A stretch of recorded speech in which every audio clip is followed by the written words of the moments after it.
All right. Well, welcome everybody. Thank you so much for joining us. This is the School of Cities seminar series on building resilience in food and health supply chains. And thank you. Many of you have joined us before. And if this is your first time, this is a series of speakers to really talk about this concept of resilience in food and health systems. And we are very happy today to have Dr. Jennifer Nuzzo. And I'm going to just spend a moment to introduce her, and then we'll go ahead and get started. Dr. Jennifer Nuzzo is a senior scholar at Johns Hopkins Center for Health Security and associate professor in the Department of Environmental Health and Engineering at the Johns Hopkins School of Public Health. She's also a senior fellow for global health on the Council of Foreign Relations. And she's an epidemiologist by training, and her work focuses on global health security with a focus on pandemic preparedness, outbreak detection, and response, and health systems as they relate to global health security. So very timely expertise at this moment in time. She directs the Outbreak Observatory, which conducts in partnership with frontline public health practitioners operational research to improve outbreak preparedness and response. I also want to mention that Dr. Nuzzo is a lead epidemiologist for the Johns Hopkins COVID-19 Testing Insights Initiative, which is housed within Johns Hopkins Coronavirus Resource Center. And she co-leads this really interesting project, this first ever Global Health Security Index, and it benchmarks 195 countries on their public health and healthcare capacities and their commitment to international norms, global health security, financing, socioeconomic, political, and environmental risks. It's a very interesting project. I encourage you to check it out if you have a moment. One last thing I want to mention, prior to joining the Center for Health Security, Dr. Nuzzo worked as a public health epidemiologist for the city of New York, where she was actually directly involved in many disease and syndromic surveillance efforts. So lots of really interesting frontline experiences as well as scholarly experiences to draw from. So please join me in giving Dr. Nuzzo a very warm welcome as she speaks to us about what makes health systems resilient against infectious disease outbreaks and natural hazards. So over to you, Dr. Nuzzo. You can share your screen. Thank you so much. Appreciate that, and really appreciate the opportunity to meet with you all today. It's been a year for everybody, and I know extra minutes on Zoom really come at a cost of happiness in other areas. So I very appreciate that you all showed up to hear about this. I'm going to tell you a bit about our research and our findings, but really from the lens of why and the kind of arc of exploration that led us down this path, in part because I don't particularly consider myself a health systems expert. There are people who work in the field of health system strengthening who've devoted their entire careers to that, who are far more expert than I on this topic. I will just tell you how I came to focus on these issues and why. So let me get started here. And I don't know how you all do this, but I'm happy to engage in conversation along the way. Just let me know. Great. I'll keep an eye on the chat for you. Okay, thank you. I'm not very good at that.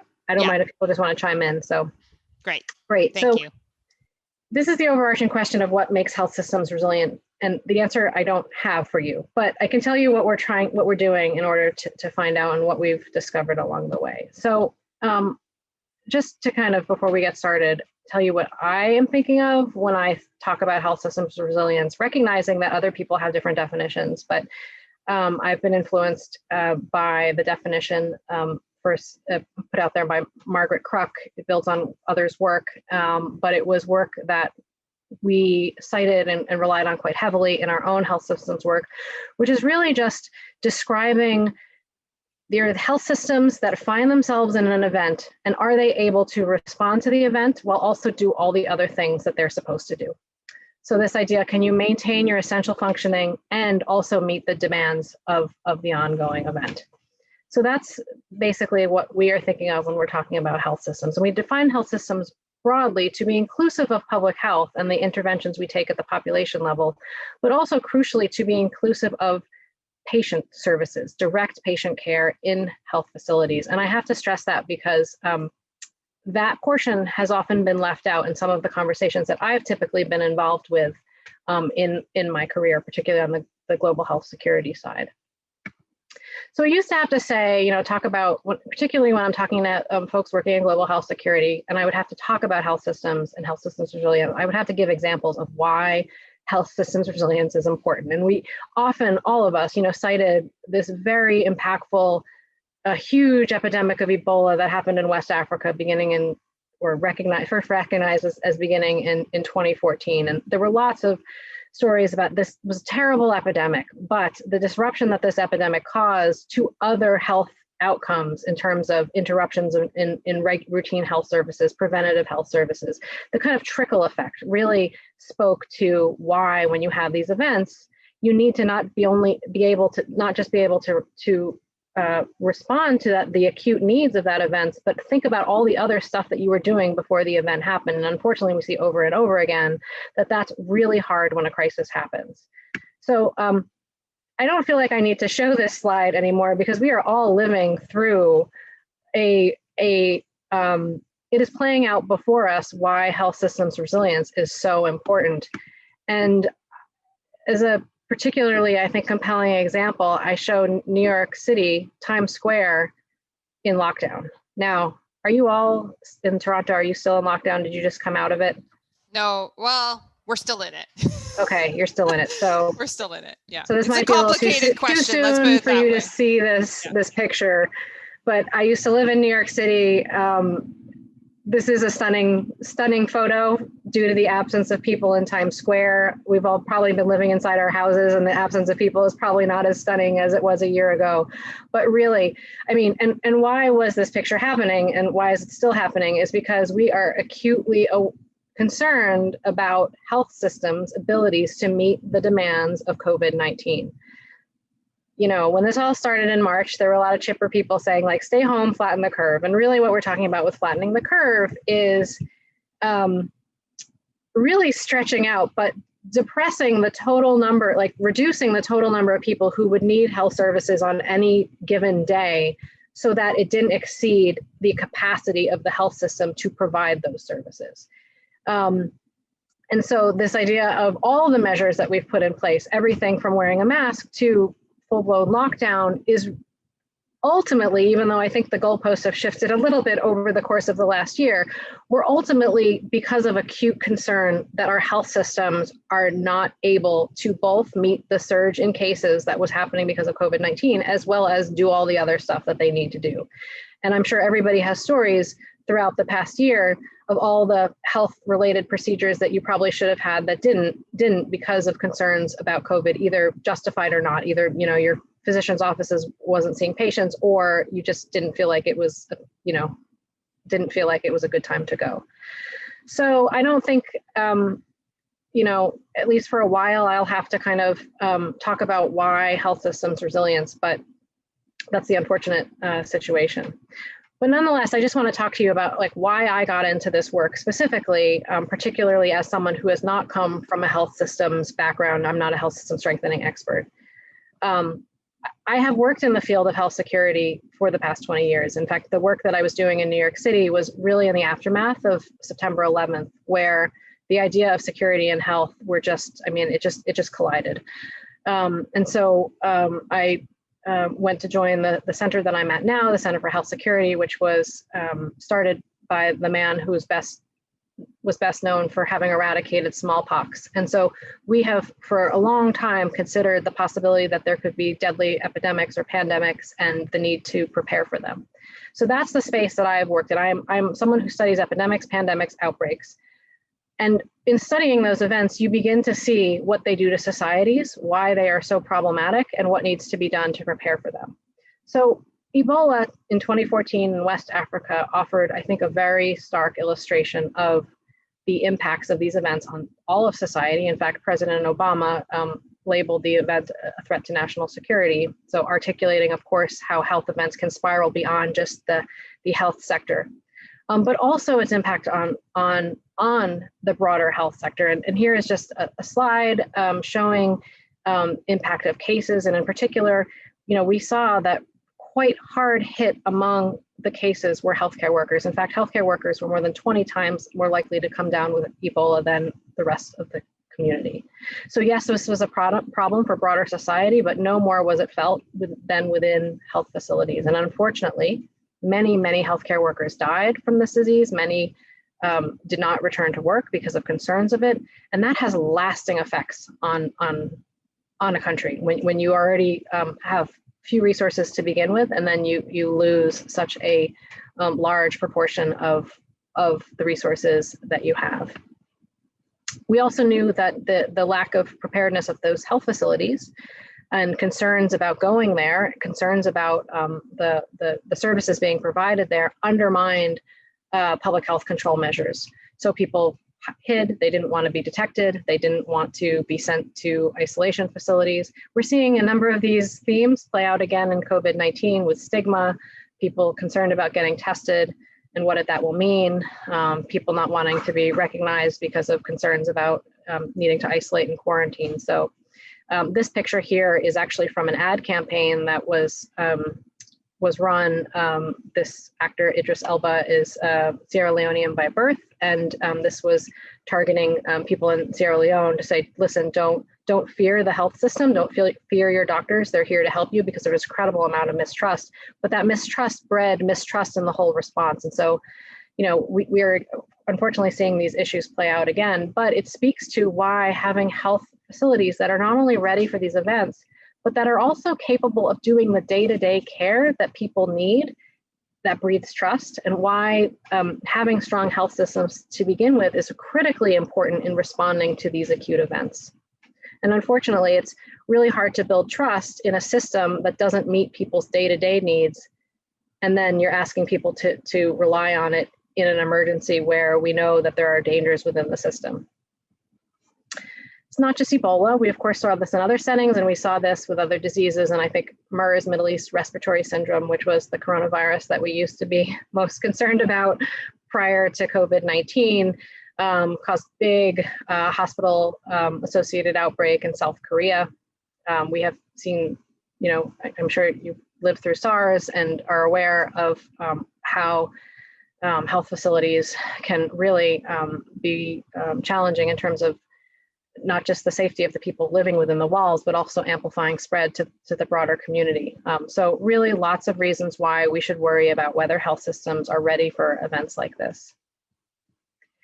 So Ebola 2014 was really, I think, a wake-up call for the world in terms of the need to do more to prepare countries for these events. When you had 3 countries affected, many countries across the globe, contributing considerable resources to try to contain Ebola in West Africa.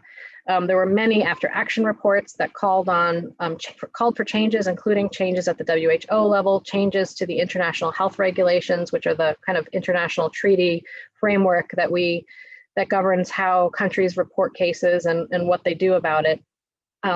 Basically, it was a wake-up call to the fact that we can't just hope that countries are on their own going to amass the capacity to detect these events when they're happening within their borders and report them, that there needs to be some level of external evaluation to make sure that countries are ready. And so that gave birth to something called the Joint External Evaluation Tool, or the JEE. And this is still a voluntary process, but it's one that more than 100 countries have gone through, which is that a country signs up, they get a team of experts from their peers from other parts of the world who will come in and actually first the country does a self-assessment that they give to the team, but the team comes in and asks them a whole bunch of questions about their capacities, mostly capacities, but to some extent capabilities in basically these areas here, I think 19 or 20 different areas. They're grouped according to prevent, detect, or respond, and then they have this kind of catch-all category related to hazards and points of entry. But this was really seen as, I think, kind of, punctuated equilibrium in how we think about getting countries ready for these events.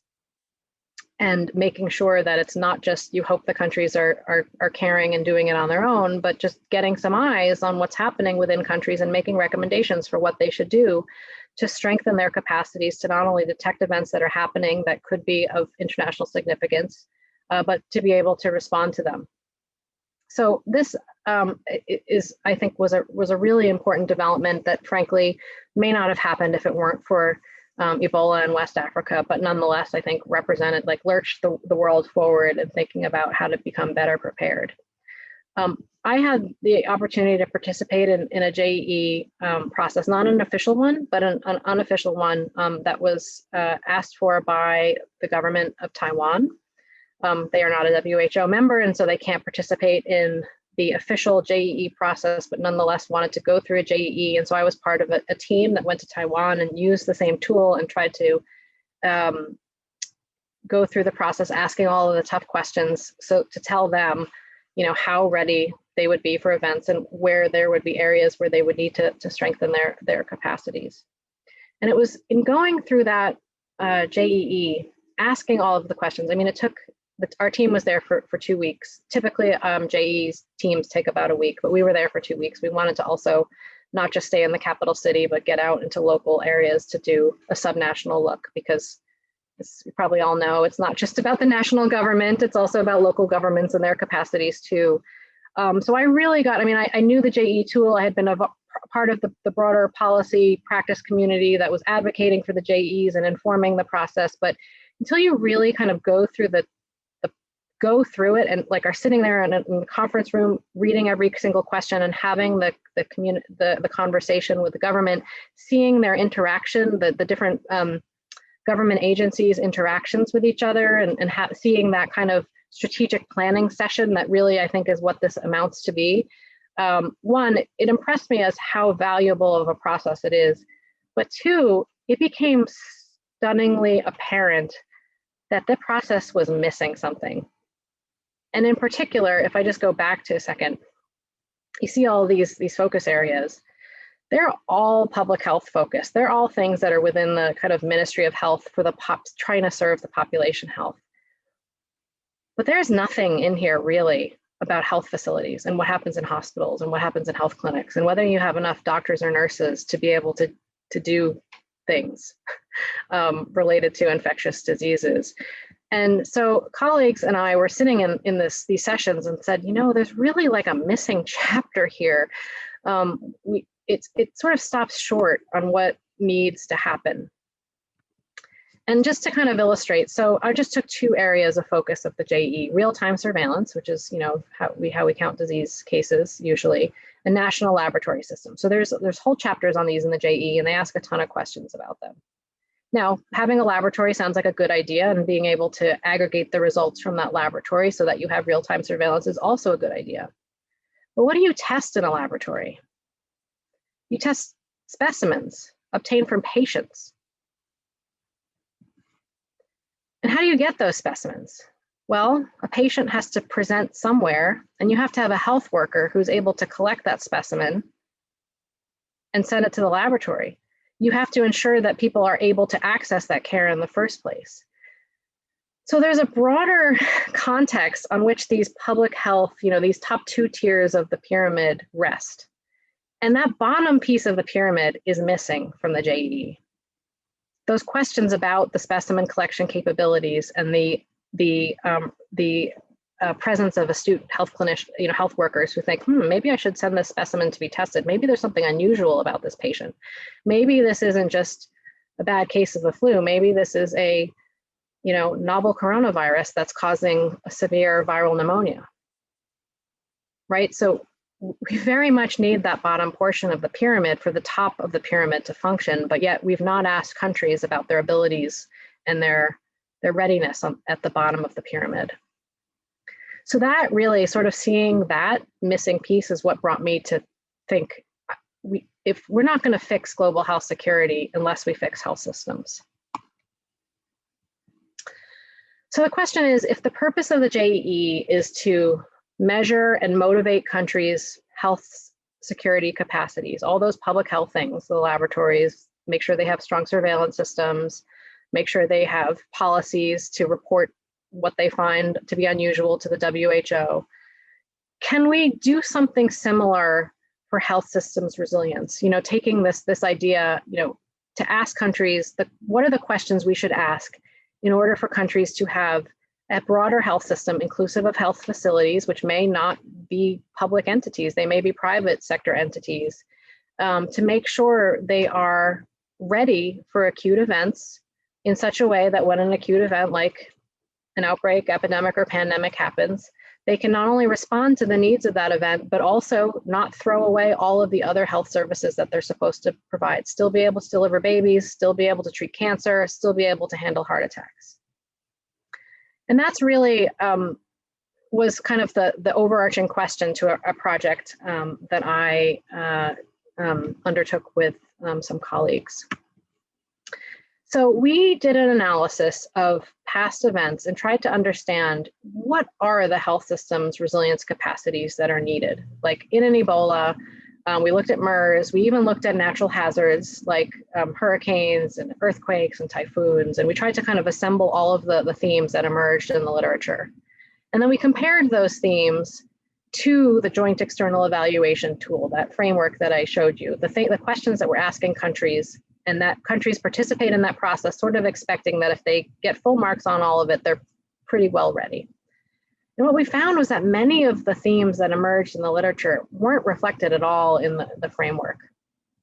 And so that really, I think, said to us, there's a need here, we need to do more work. Now, I showed you in the beginning Margaret Crook's definition of health systems resilience, but that's a high level goal. That doesn't tell you, if you're the head of a health facility, what do you need to do to be ready? What do you need to do to be resilient? Like, how do you translate that goal of being ready into actual capacities and capabilities? Like, what do you need to do in order to get ready? And so our project idea was, could we at least try to put some more definition around that definition? Could we better define the capacities and capabilities that were necessary? Kind of like what the JEE does for all those other areas, but could we do it for health facilities? And could we do it for the governments in their roles in supporting health facilities? Some colleagues of mine had done prior work for the US CDC looking at two events. One was US cases of Ebola, and the other one was a very large Hurricane Sandy, which took out a number of health facilities in the New York area. And they came up with a checklist for, they called it the health sector because in the US, we don't actually have a health system. We have a disparate group of hospitals that have really no overarching representation or linkages. But they came up with a checklist that both define things for government at different levels as well as health facilities.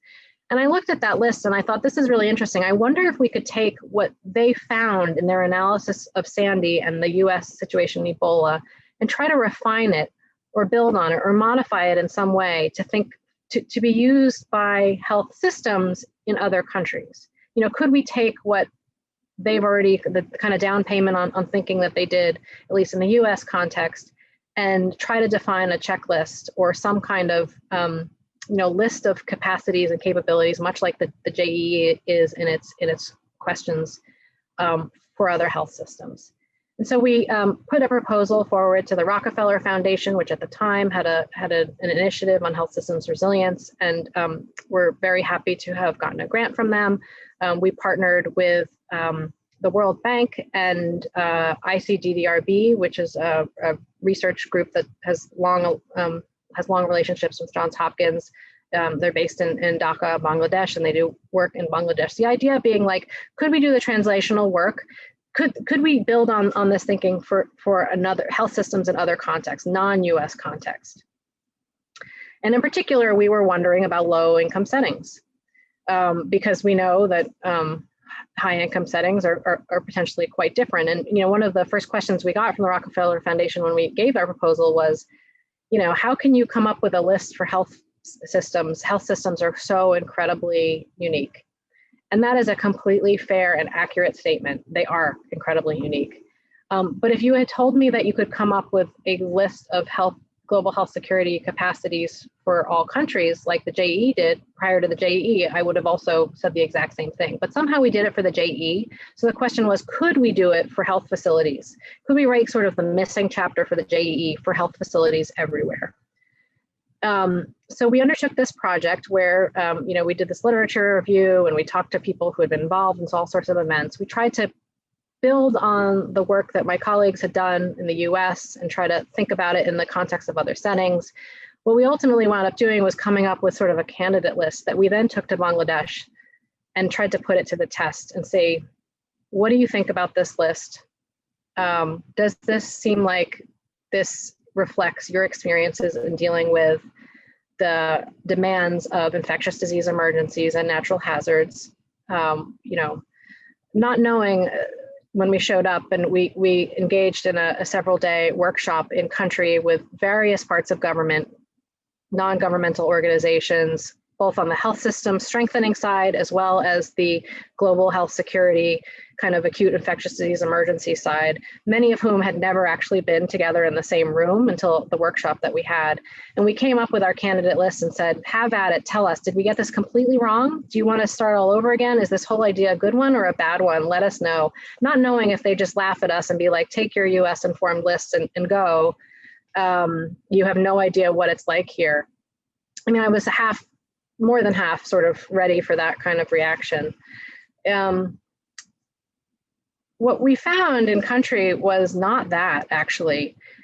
It was far more encouraging than I had imagined.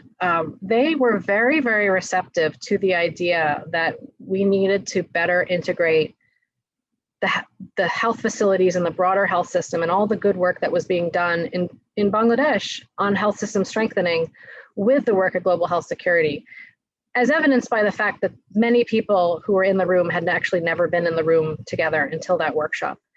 And particularly for people who had been working on the health system strengthening aspect, in doing that important work in Bangladesh, including BRAC, which is one of the largest NGOs in the world that has been working at the national to the very subnational level and trying to strengthen health facilities. They were very excited to see that work in the context of these larger national emergencies. And Bangladesh has been through many things. They have natural hazards all the time. They've dealt with terrorism. They've dealt with infectious disease emergencies. So it was a really interesting place to have this conversation. And what we found was they were very receptive and happy at the idea of trying to come up with a list and to give input based on their experiences. They didn't want to throw anything away. In fact, what we found was the draft list that we had come up with was a great starting point to which they added and added and added. They added so much that we actually then went through a prioritization exercise in order to try to narrow it, because I think one of the shortcomings that has been identified with the JEE is that in many places, countries wind up coming up with a list of 70 things they need to they need to fix and no idea of what to do first. So we wanted to go through a prioritization exercise to say, okay, well, of all of these things that you have told us are important to ready health systems for infectious disease emergencies and natural hazards, which are the top. And the results of that project is one that we published in BMJ Global Health, and with our ICDDRB colleagues represented here as authors. I'm just showing one table from the report where this is basically shows you this is what floated to the top in all of our prioritization sessions. Above all, they talked about financing, they talked about protocols for waste removal, plans for distributing emergency funding, relationships with the community, plans for coordinating with other facilities. So not just one facility living by itself, but thinking about others, particularly for the movement of patients or supplies.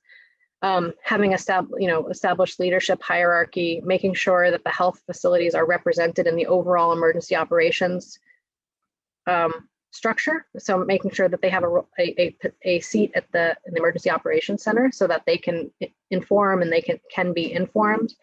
And then also making sure the workforce is ready and trained. Those were the things that floated to the top. There were other things we talked about, infrastructure and making sure, because we heard stories about, roads will get taken out and it's not necessarily in the minds of the kind of emergency management folks who are dealing with that, what that will mean for patient care if people can't access facilities or they can't get in supplies. So there were other things that were certainly, nobody wanted to throw anything out, but these were the things that were most frequently voted as, if I had to choose, this would be at the top of my list.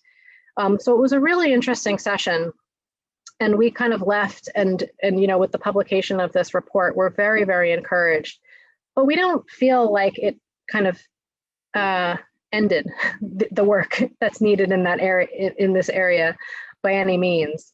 We, really had wanted to do a next step where we would then go further and go out more into the sub-district level and to go more into health facilities and to talk to providers to get their feedback. Particularly, we want to make sure it's a list that makes sense from an operational standpoint. We also, in this project, didn't just come up with a checklist, but we came up with an implementation plan because a checklist is useless if it's not used. And so how would you actually implement it so it could be used and so that the results could be acted upon, so that there could be a strengthening of preparedness efforts? And,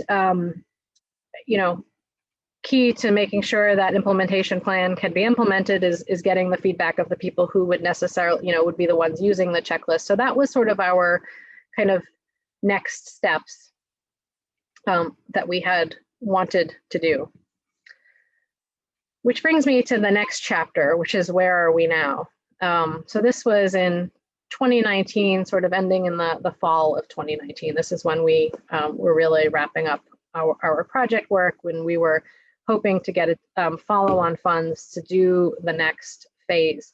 By that point, the Rockefeller Foundation, which had initially funded this work, had decided they had a whole new strategy, and health systems resilience was actually not going to be part of their strategy going forward, which was disappointing for us because we really felt like we had gained some momentum on these issues and wanted to do the next phase. And so we then set out trying to convince funders that this was something worthwhile. So that brings us to now. So this was the fall of 2019, where we sort of had just finished this work, felt it was really important. We're still trying to convince people that, we can't even talk about health security unless we get health facilities ready. Let's try to get funding for this next work. We approached a number of different funders.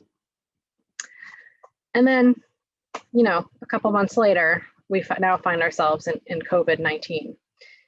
So at the beginning, Laura mentioned that one of my other roles is part of the Johns Hopkins Coronavirus Resource Center. You may have seen this map that my colleague Lauren Gardner first started.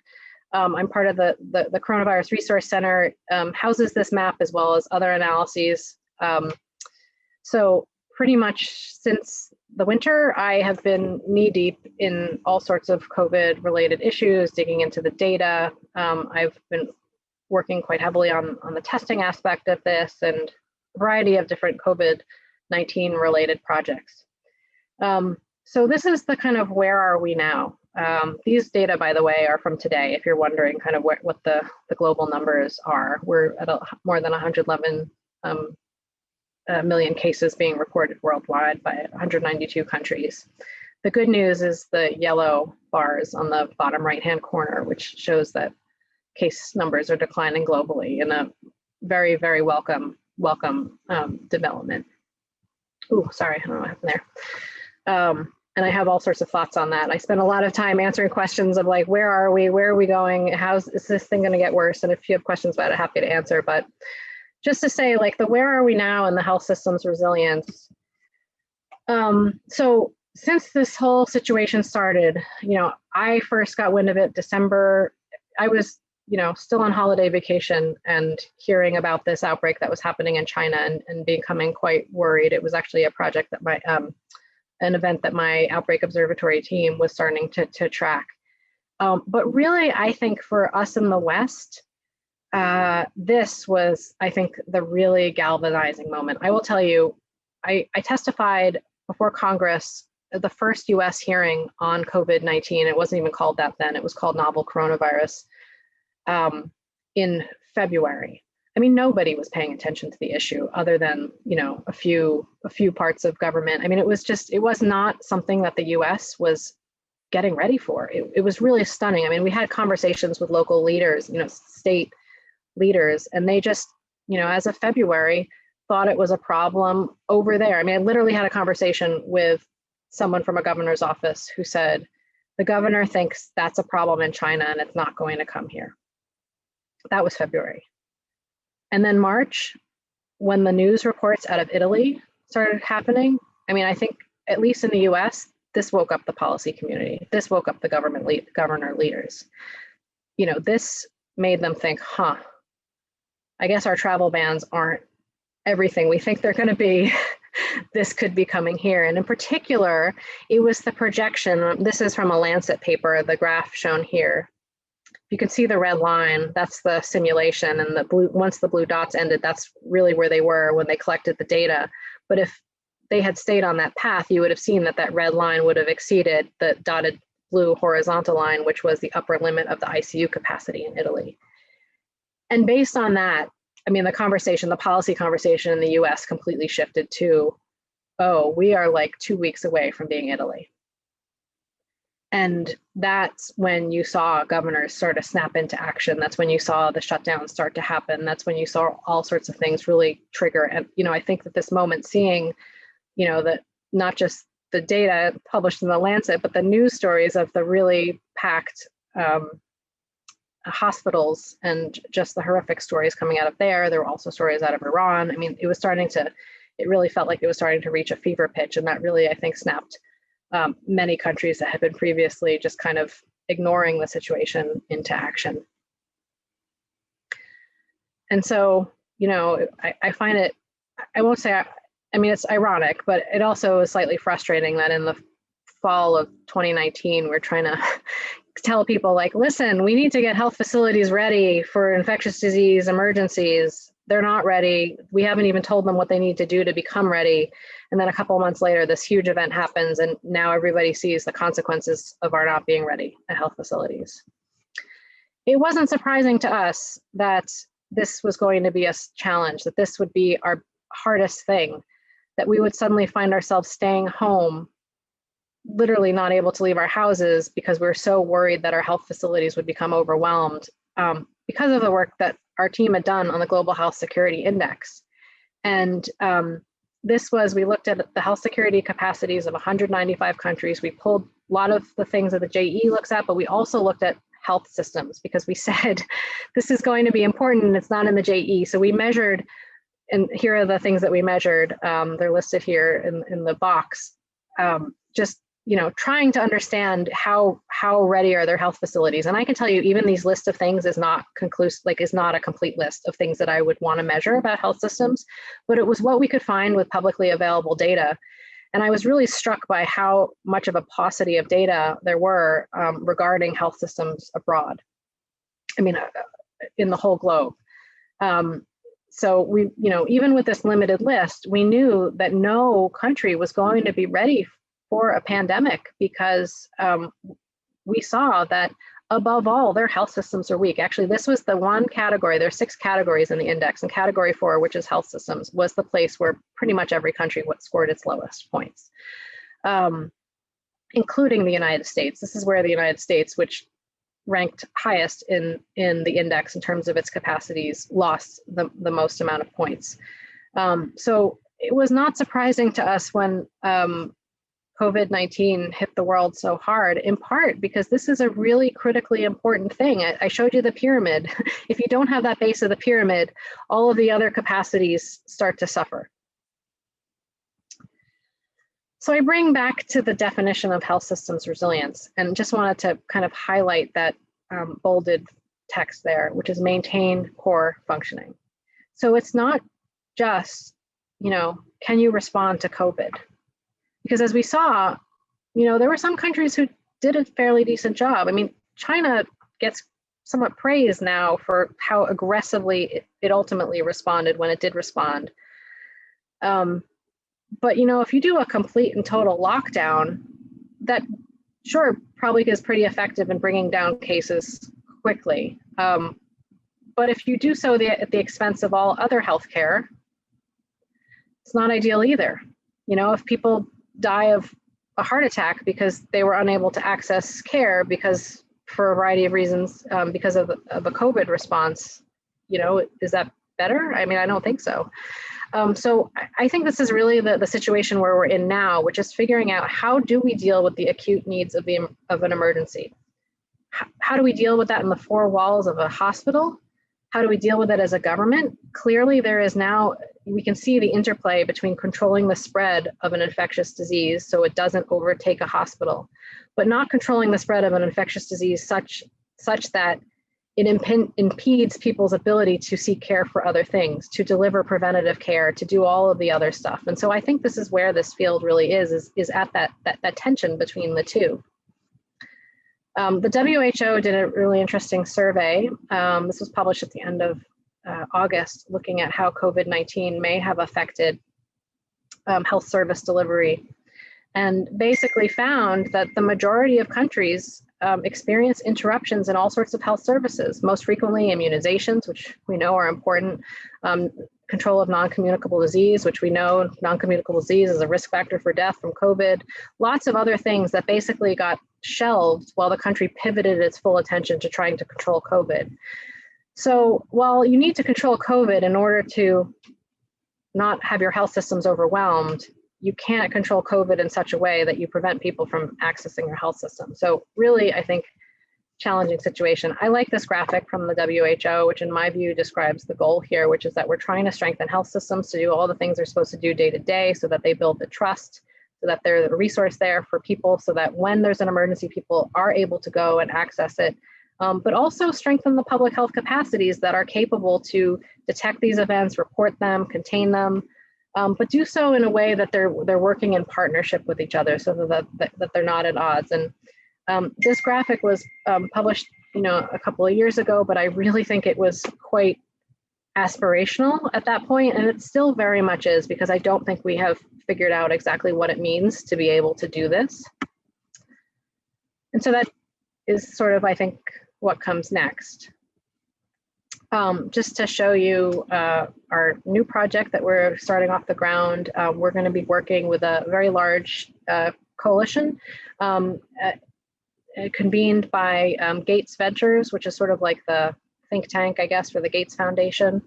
They have a broader exemplars in global health initiative, and we're going to be looking for exemplars, essential health services exemplars in the context of COVID-19. So specifically trying to find places that may have been great at responding on COVID-19 and maintaining essential health services, and trying to figure out what strategies they used and basically how they did it, in the hopes that we can better learn what it would take to get to that point where we're able to do both.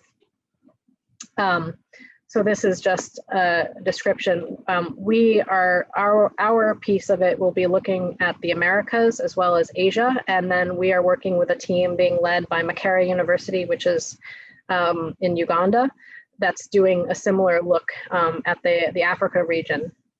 And so hopefully we'll kind of put it all together to get a better picture of, if this was possible, what did it take, and who was able to do it. So that's it. That's where we are now. And we're just starting this work. Actually, the grant hasn't even come through, but we've kind of gotten started in the last month. And our Makerere partners have already started, and so they're a couple of months ahead of us. But I'm very much looking forward to this work. I have since heard that our health systems resilience checklist, which we were hoping to kind of take out into the broader community and do these kind of subnational looks, and particularly within health facilities, I actually got a call from a team in Pakistan that had found our checklist and wanted to do exactly that. So I'm really thrilled that it's being taken up by others. And I mean, that kind of analysis of, is this useful to us? How can we use it? Is really, I think, what's next. And I was really thrilled to hear that some groups are planning to do that. So anyway, happy to take any questions, and just appreciate your attention. Just want to thank my my broader team. Wonderful. Thank you, Dr. Nuzzo. That was amazing. So many questions for sure. I just encourage everyone, if they have a question, to either raise your hand or put it in the chat. I know my mind is buzzing. So maybe while we're waiting for questions from the audience, I'll reflect a little bit. I mean, I think just thinking how challenging it's been to have a system that's already at the brink, a health system before any health emergency, and then you throw in a health emergency and everything falls apart. And it's not surprisingly, actually, when you think about it that way. In our context, we have this thing called hallway medicine, because it just reflecting how full our hospitals was. This was before COVID, and is perhaps unsurprising then that we're having so many challenges. So just fantastic. So there's a couple questions. I'm going to go Allison Conway and Vinyas Harish. And Allison, would you like to come off and read your question, or would you like me to read it for you? If you're here, you can come off. Oh, I can read it. The map that you showed indicated that there were large parts of the African continent that seem to have very limited resilience in terms of pandemics or disease. And I'm wondering, and it seemed to be worse than other parts of the world. I'm wondering what you see as the major factors that is impacting this in the African continent. Yeah, so it's really interesting. I mean, the story of what's happening. I mean, let's talk about COVID. The story of what's happening on the African continent is a really interesting one. I would say probably over the summer, the predominant narrative was it seemed like they were escaping the worst effects. And no one really knew why. And there was all sorts of conjecture. Well, it's a younger population, and we know that age is the single biggest risk factor for severe illness and death. It was also that many countries responded early with lockdowns and all sorts of things, and perhaps that was enough. And they've since restricted travel, and others, perhaps were they just able to dodge it. Some people thought that perhaps they had it and it wasn't reported because of limited testing surveillance capacity. My sense is that all of those things are true, including the fact that this is still a pandemic that's playing out and the story is not over. And so there are now countries, and Ghana is a great example, where if you looked at Ghana in September, they looked one way, and then suddenly there's this huge surge in cases that has happened since then. So it's still, I think, a very much a story that's being written. But what it means for health systems resilience, we actually don't really know, because on one hand, controlling COVID is important because it makes it easier for health facilities to continue to function. But we also know that of the places where there were health systems interruptions, many places in Africa did respond, like stopped doing immunizations, and there were, potentially declines in maternal child health services and other things. And so that's actually part of our analysis, is trying to figure out what happened. But it is challenged by the fact that our understanding of how well countries have dealt with COVID is in part capacity dependent. And I always point that out. As I mentioned, the Global Health Security Index, sort of found, measured what countries had, the stuff that they had, and we rank them. And the African continent scores lower than most other places for the stuff that they have. But the question is, so if you have limited abilities to test, how do we know how many COVID cases you have? Many countries right now are only testing travelers because travelers pay for the tests upon arrival. So if that's the only people you're testing, and you're not testing within the country quite as much, it just, anyway. So I don't have an answer for you. We're trying to figure this out. Like, how do you actually know how COVID has hit places? We try to look at excess deaths. They're not available for a lot of places. Anyway, that's going to be part of the work of our team, and it's an area of active conversation to figure out how we best understand. But we know they don't have as many resources, but we also know that they have other things. They have community partnerships and other things, and maybe they are better off, because maybe these infectious disease emergencies hit hardest the places that provide this like highly advanced healthcare. Absolutely. If you have 20, a limited number of ICU beds to begin with, maybe your expectations for exceeding ICU care are different. Anyway, we have to figure that out. Thank you. Wonderful, thank you. So I'm going to go to Vinyas next, if you wanted to come off and ask your question, and then we'll go to Tracy, who has her hands up. There's a few others. Sure, thanks so much, first of all, for a great talk. My question is, while we certainly can't skip strong health systems, and that includes so many different, sub aspects within them, from strong primary care to lab capacity, et cetera, what do you think the role of digital technologies in augmenting health systems resiliency, both now and moving forward? I think It's really important. I mean, I think COVID has demonstrated that. Clearly, countries in Asia have used digital tools to their advantage, particularly when it comes to the control of COVID for contact tracing and other things. Possibly not repeatable outside of those settings. I mean, I think we have different expectations of privacy, but who knows? I also think that without telehealth, I think our health outcomes would be a lot worse in our, in the US, but I'm sure Canada's the same.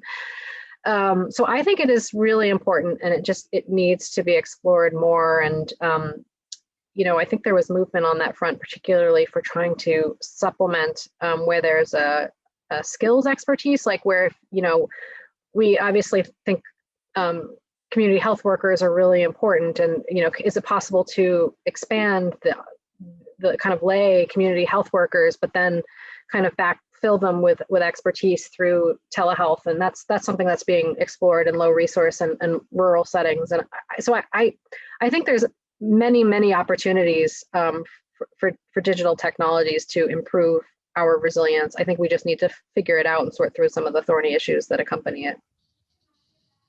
Absolutely. Thanks very much. Okay, Tracy, you had your hand up. Yes, thank you very much, Dr. Nuzzo. This is a wonderful talk, and I'm really enjoying it. I work in remote northern Indigenous communities within Canada, and so that's kind of the lens I take to some of this work. And I really appreciated your comments about how a health system resilience and emergency preparedness framework might be used to sort of get at some health equity issues around the delivery of basic services. So I wondered if you could speak to how those approaches might work synergistically to support better care for underserved communities. Oh my gosh, I mean, equity in the context of COVID-19, I mean, I don't think we definitely don't need a better example of the importance of building an equitable system to begin with. I mean, both in terms of our cases, and if your goal is to control cases, I think one thing that pandemics show us is that it exacerbates inequities and it preys on the weaknesses in our society. So had we had a more equitable health system to begin with, I think we would have fared much better. But we're also, I think, seeing that as in a consequence of our, as a barrier to our response. And I think particularly about the rollout of vaccines. It's actually been really interesting. I don't know if it's the same in Canada, but in the US, our tribal nations seem to be the places where the vaccine rollout is working best, probably in part because it sounds like it's kind of from the ground up, locally controlled. But also then there are other communities where the uptake is poor, and that's a mixture of inequitable access and hesitancy from years of not being served properly. So it's something that we need to fix. I know one of the challenges that we're dealing with is in the rollout of the vaccines is trying to balance speed and equity and trying to figure out how to do that. A friend of mine works in San Francisco, and they had a situation where they sent out a link to get vaccinated, and it went viral, and they looked at the zip codes of all the places, of all the appointments that were made to get vaccinated, and they saw that it was not going to meet their equity goals. It was largely rich white zip codes that were able to finesse the system and get themselves in. And so they canceled all those appointments. And they're doing some really interesting things now where they're doing sort of pop-up vaccination clinics in communities that they know are most likely to be underserved and have a harder time accessing the links and all those things, and are meeting their distribution goals in terms of getting vaccines into arms.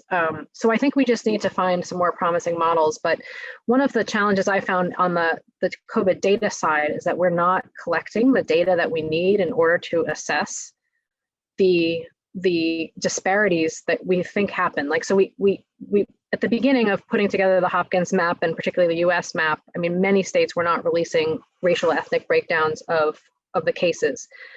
I'd like to think that we played a role in shaming states into doing that, because we had a chart that showed which states were revealing those data and which weren't, and we got a lot of media attention around it. But we still don't have that for testing. And so if you know that there's a disparity in who gets COVID, you would sort of think there's probably a disparity in who gets diagnosed with COVID. And wouldn't it be nice to know if we're targeting those resources? So we still have a long ways to go, but if we care about saving lives and stopping the spread of the virus, we need to think through the lens of equity as a pragmatic strategy, if not clearly a moral one. Excellent. We're running up on time, but Isha, Barry has an important future-oriented question, so I thought it'd be a good one to end off on. Isha, Yep. Did you want to ask it? Yeah, sure. So thank you so much for such an excellent talk. And I guess it's sort of $1 million question is, what do you think this will look like in the future? Or how do you think health systems and resilience will look in this post-pandemic world? And we see funding is really strong for all this resilience and surveillance, and then it changes as things move further away and COVID's in the rear view. And yeah, just your thoughts on that. So I think we have an enormous opportunity to rebuild our systems. I mean, not to take a quote from the Biden campaign, like build back better. I think that's their slogan, but I really do think we have an enormous opportunity. But I have a couple of worries. One is maybe because I lived through what feels similar to me in terms of pivoting society, September 11th. You have a certain runway of opportunity to make change.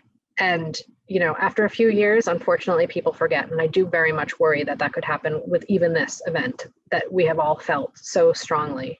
So I do think we have a limited window, but an enormous opportunity where people will get why we never want this to happen again, where it's not just the health community advocating for it and the policy community, but it's businesses, it's everybody who's lived through this gets it. So now is an opportunity. The challenge will be putting forth proposals that are both actionable and can result in that change. And I think that's on us to come up with what the proposals are and say, listen, it's not so hard. Here's how we do it.